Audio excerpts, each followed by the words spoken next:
Hey everybody, welcome back. Been a minute since we've been able to do a walk and talk, but I just wanted to touch on something that keeps coming up quite a bit on the channel. And some of you who have seen some of the older videos, you know I did videos about burying shipping containers, burying school buses, burying septic tanks, burying campers and things like this, which a lot of people in the prepping community think that they could or should or would do as a shortcut to actually having an underground bunker.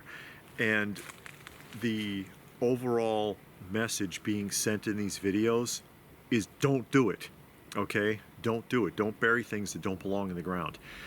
I get this a lot on the, especially the big one is the burying shipping containers, because that's a popular concept.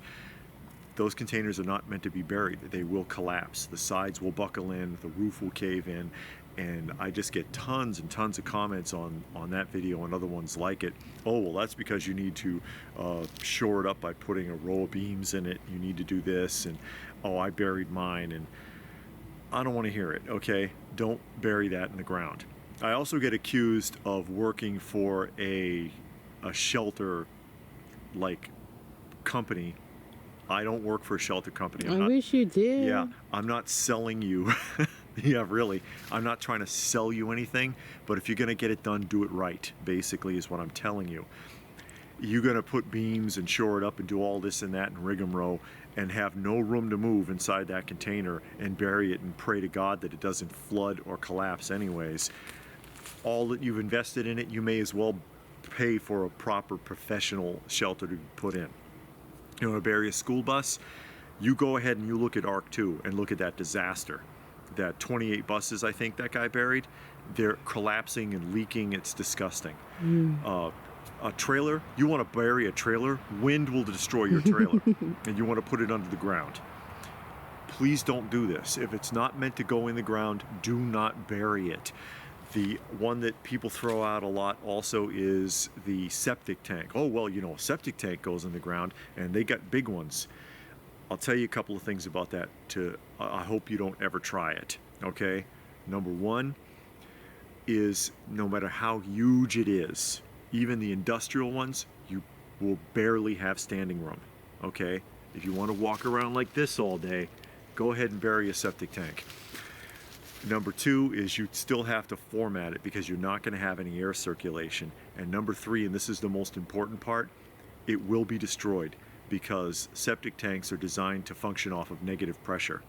You're filling it with water. It pushes outward against all the walls, the ceiling, and the floor constantly, which is how it keeps from being crushed by the earth around it. Okay? It will implode. It will crush and shrink up like a submarine that has a hole in it. Or it will float if the water table is high enough. And I'm sure some of you have even seen this. If you have an empty swimming pool, eventually it will start rising up out of the ground. And a swimming pool is pretty damn heavy. The ground will push it up out if the water table is high enough. Bad idea. People have floated the idea of burying culverts since they're designed to go under the ground. I don't know too much about that, so I don't want to say yay or nay on it, but keep it in mind that if you're going to go and backhoe up your property and buy giant culverts and start burying them, you're going to draw a lot of attention, okay? Your best course of action, I'm sorry to say, because I know you're looking at it as a major expense, is to hire a company to come and install something proper. Even if it's like a tornado shelter. You know, that's a lot less expensive and less conspicuous to bury a tornado shelter in your backyard or on your property.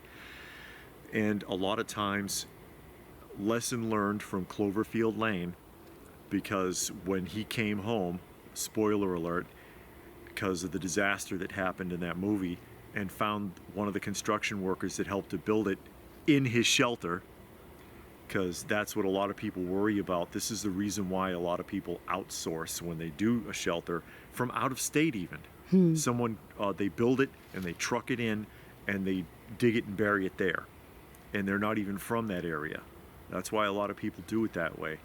ultimately, even though it may seem like it costs a little bit more, it's a lot safer in the long run to do it the right way. And I hope that addresses it, because again, people keep throwing those questions out over and over again. Oh, well, that's why I'm going to bury a school bus. That's why I'm going to bury this. Don't do it. Okay? I don't care if you saw a video where a guy did it and it looks like it's okay. It's not okay, and it won't last. I'm sorry. Anyway, go ahead and get mad, because I know somebody's going to. Post your thoughts in the comments section down below. Please do give the video a thumbs up if you got something out of that. I hope that you did. The whole point of the channel is just to get people thinking. Okay, I'm not telling you what to do. Do whatever you want, but use your head. Okay, seriously. And if that's it, then hey, stay frosty, folks. And thanks for watching.